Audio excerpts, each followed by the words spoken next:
Bismillahirrahmanirrahim. Assalamualaikum warahmatullahi wabarakatuh. Hamdan wa syukran lillah, wassalatu wassalamu ala rasulillah wa ala alihi wa sahbihi wa mawala. La hawla wa la quwwata illa billah. Rabbi syrah li sadri wa yassir li amri wahlul 'uqdatam min lisani yafqahu qawli, amma ba'du. Yang terhormat dan yang sama-sama kita hormati dosen pengampu mata kuliah pengembangan kurikulum PAI berbasis literasi, Ibu Helna Nelis MPD. Semoga beliau selalu diberikan kesehatan oleh Allah Subhanahu wa taala sehingga beliau dapat beristiqomah untuk menyampaikan ilmu-ilmu kepada kita semua. Selanjutnya mohon izin memperkenalkan diri. Nama saya Ahmad Murtaji dengan nomor induk mahasiswa 2012100032 dari kelas PAI 5A. Di sini saya akan mempresentasikan tugas mata kuliah pengembangan kurikulum PAI berbasis literasi dengan judul pengembangan komponen isi dalam kurikulum, yang dimana dalam judul tersebut terdapat beberapa materi yang akan dibahas. Yang pertama, pengertian komponen isi atau materi atau bahan ajar dalam kurikulum. Yang kedua, jenis-jenis materi pembelajaran atau bahan ajar. Yang ketiga, kedalaman dan keluasan materi atau bahan ajar. Yang keempat, pendekatan dalam mengurutkan materi atau bahan ajar. Dan yang kelima atau yang terakhir, langkah-langkah menentukan materi pembelajaran atau bahan ajar. Itulah beberapa materi yang akan dipresentasikan.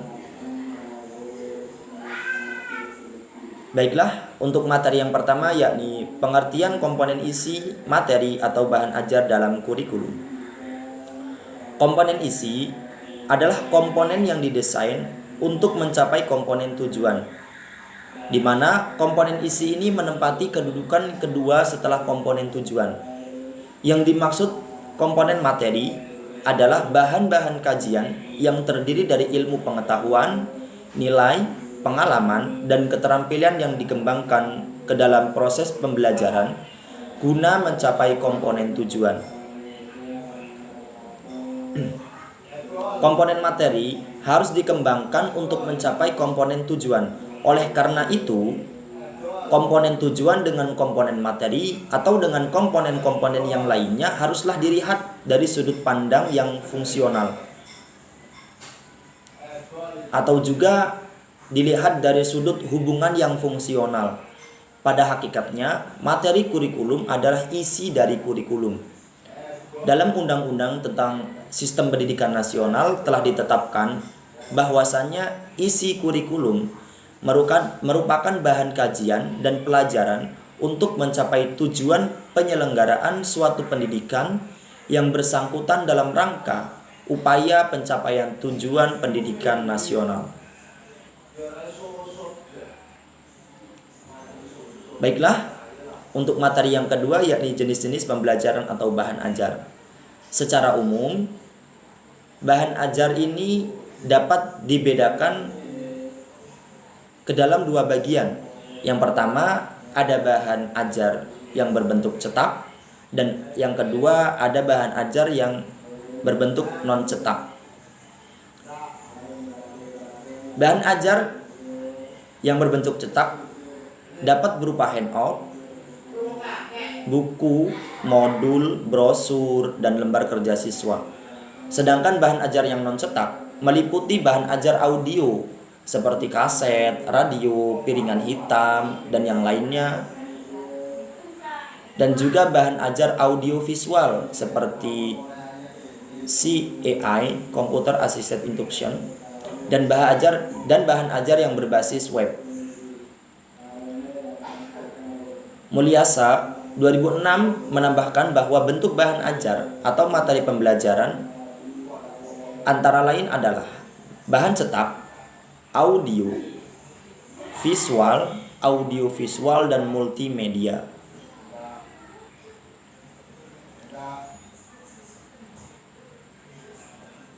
Baiklah, untuk materi yang ketiga yakni kedalaman dan keluasan materi atau bahan ajar.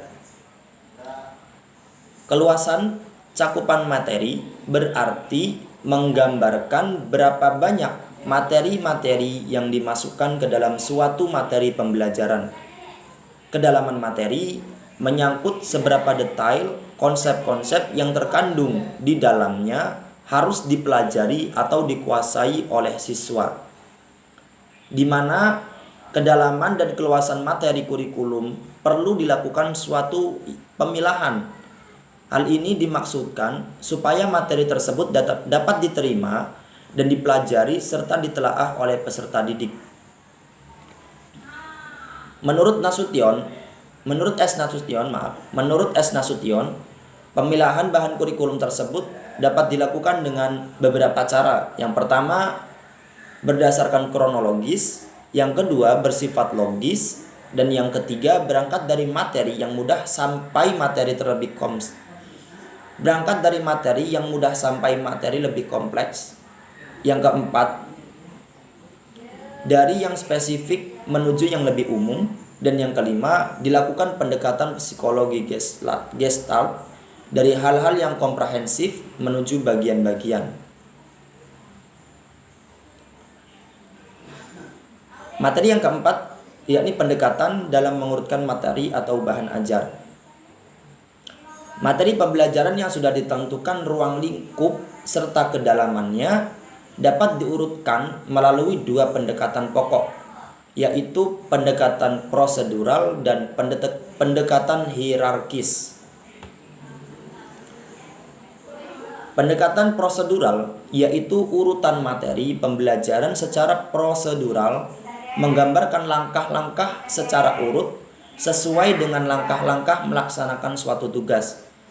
Contohnya seperti langkah-langkah menelpon, langkah-langkah mengoperasikan peralatan kamera video dan yang sebagainya. Jadi di mana pendekatan prosedural ini menggambarkan langkah-langkah secara urut sesuai dengan langkah-langkah melaksanakan tugas. Seperti yang tadi, langkah-langkah mengoperasikan peralatan kamera video, kita harus apa terlebih dahulu sampai selesai. Sedangkan pendekatan hierarkis menggambarkan urutan yang bersifat berjenjang dari bawah ke atas atau juga bisa dari atas ke bawah. Untuk materi yang kelima yakni langkah-langkah menentukan materi pembelajaran atau bahan ajar.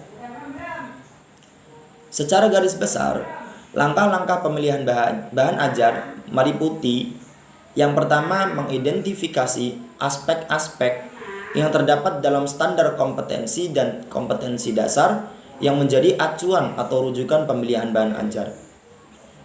Yang kedua, mengidentifikasi jenis-jenis materi bahan ajar. Yang ketiga,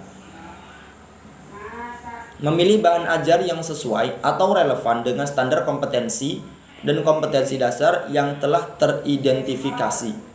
Dan yang terakhir, memilih sumber bahan ajar.